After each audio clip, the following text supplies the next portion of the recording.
Hello everyone. Cloud computing is a very common topic that we often hear a lot in the IT industry.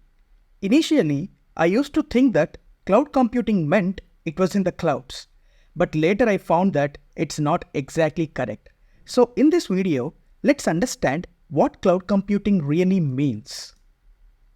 But if we directly start with cloud computing, it might become tough to understand, as many people might be new to the software industry.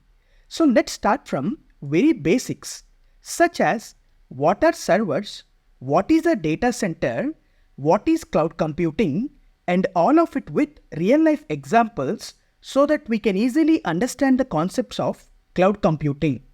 Let's think, how do we use computers and mobiles with internet? We use mobile applications like Amazon for shopping. We use websites like YouTube or Netflix to watch videos and movies as well. Then comes social media apps like WhatsApp and Instagram. And most importantly, we use computers for office work.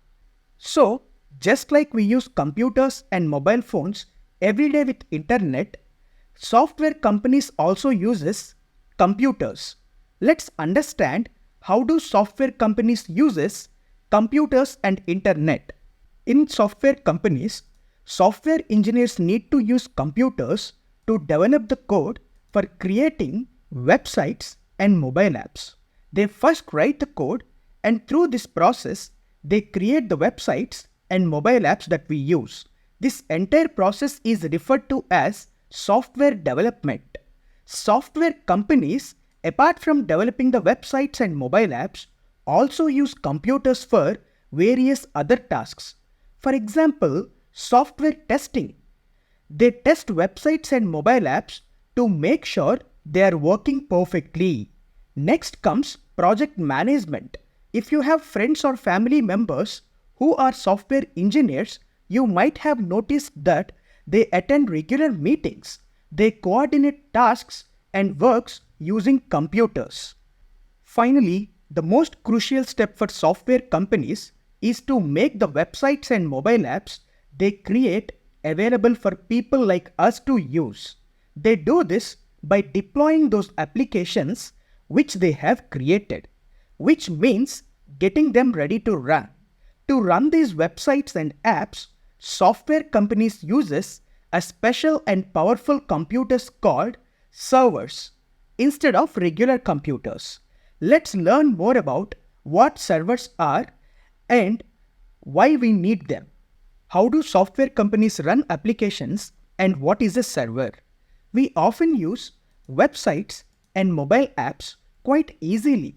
But have you ever wondered about how these websites and apps actually run? To make websites and mobile applications to run, software companies needs a few important things.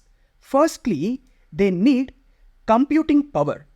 Think of it like this. When we buy laptops, we look at the things like i3 or i5 processor. That's the kind of compute power needed to run websites and mobile apps.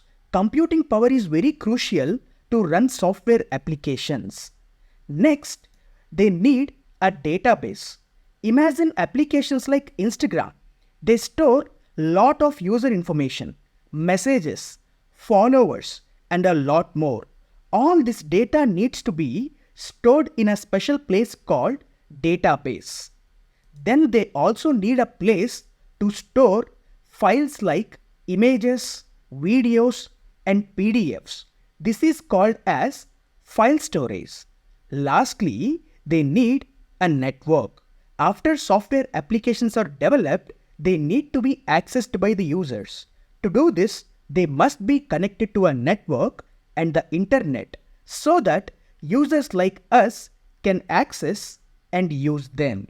So for a good software to run, software companies need to provide computing power, database power, file storage, and network capabilities.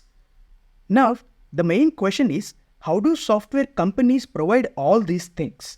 We can think of using regular laptops and desktops for this. But regular laptops and desktops cannot sustain that huge load of incoming traffic. And they should also be placed in really secure and safe manner.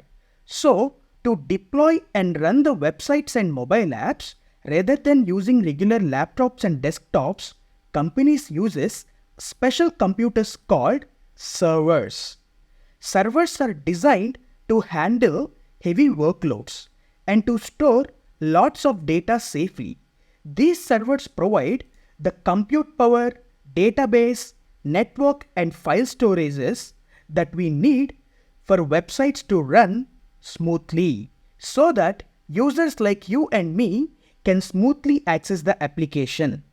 This is how software companies make their websites and apps available for us to use. But how do software companies manage their servers and what is a data center? Let's find it out. First, let's take the example of a bank. Whenever we visit a bank, we notice that they have strong security measures in place, such as CCTV, cameras, lockers, and security personnel.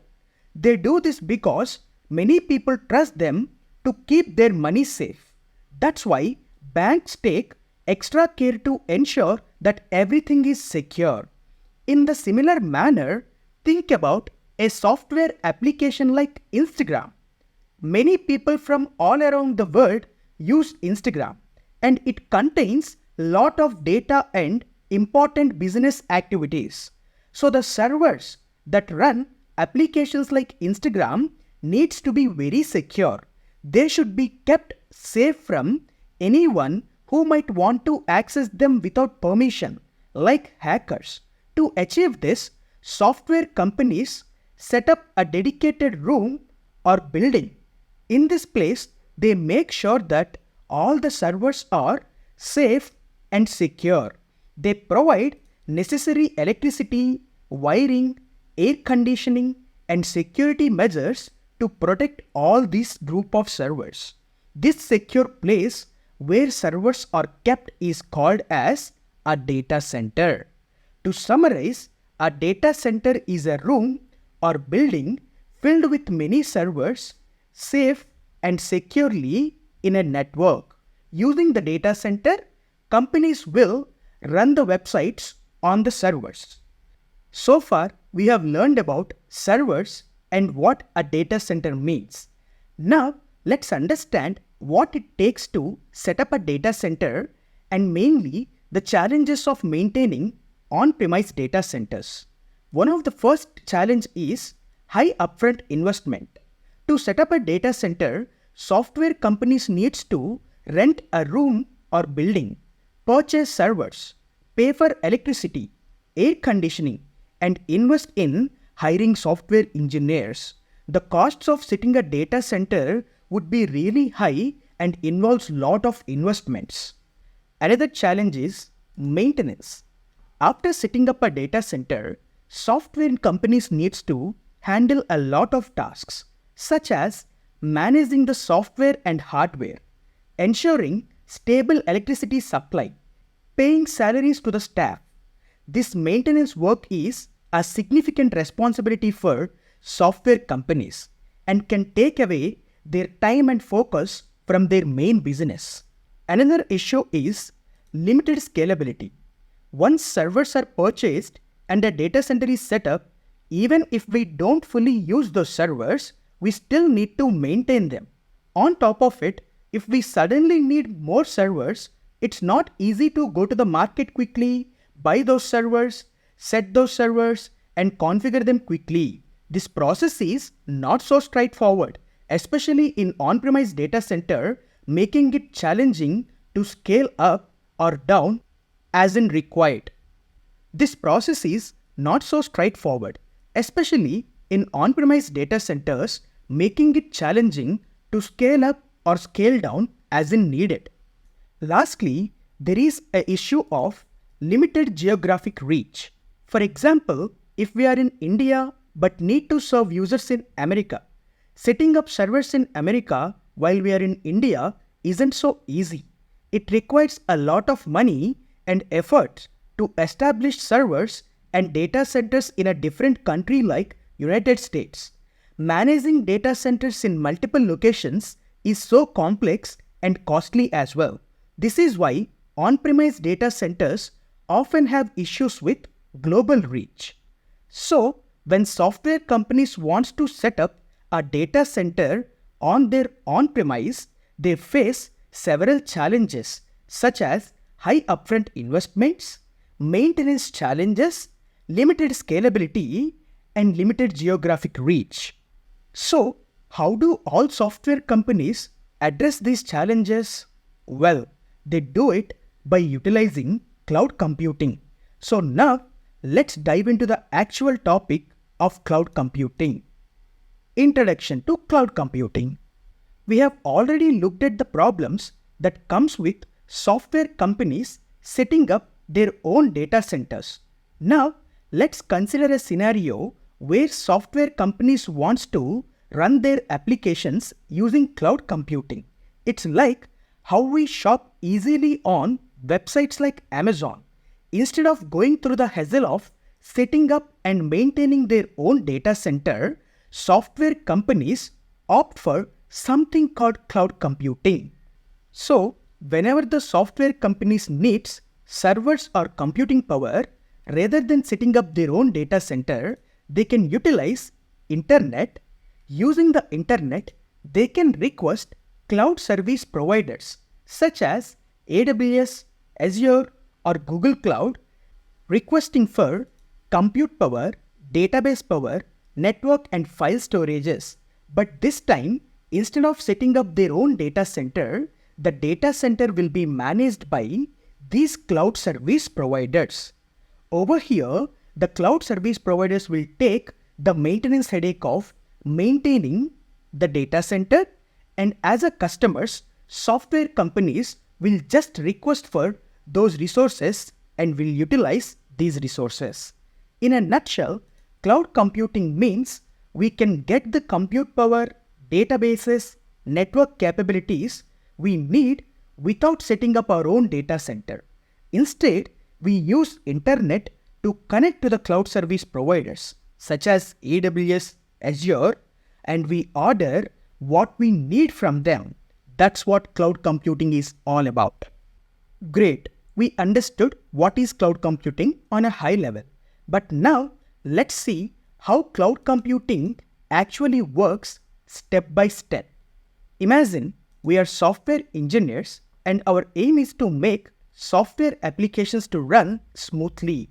Instead of the hassle of setting up our own data center, we can simply order the required server powers from a simple website. In other words, we simply visit the websites of cloud service providers such as Azure, AWS, and Google Cloud. These cloud service providers operate their own data centers where they can provide us required server capacity. We can order the compute power, databases, file storage, network capabilities using the services provided by cloud service providers.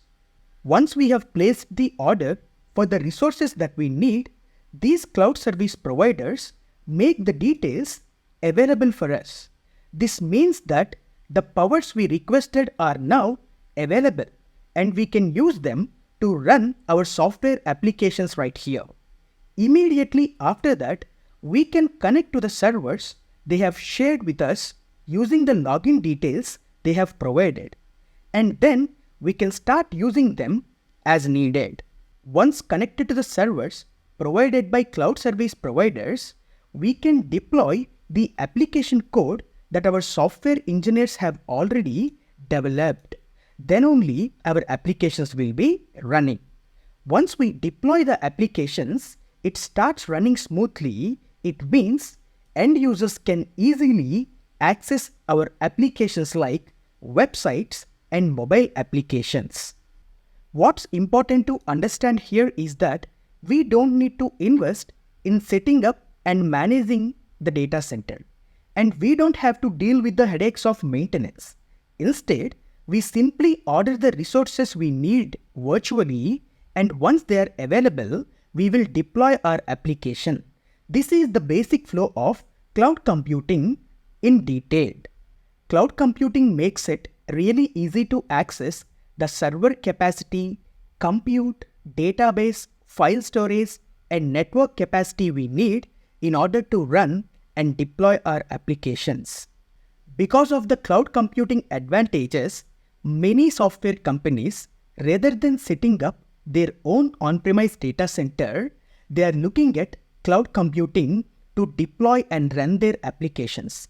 Even though companies have existing data centers, they are also migrating from their existing on-premise data centers to cloud computing. Let's quickly recap what we have learned in this video. We have started with the basics such as what is a server, what is a data center, what are all the challenges involved in setting up a data center, and then we have discussed about cloud computing and how cloud computing actually works.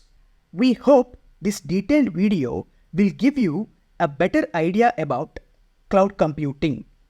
In our next video, we will talk about benefits of using cloud computing, and we will also understand about cloud service providers. So stay tuned for our next video, everyone.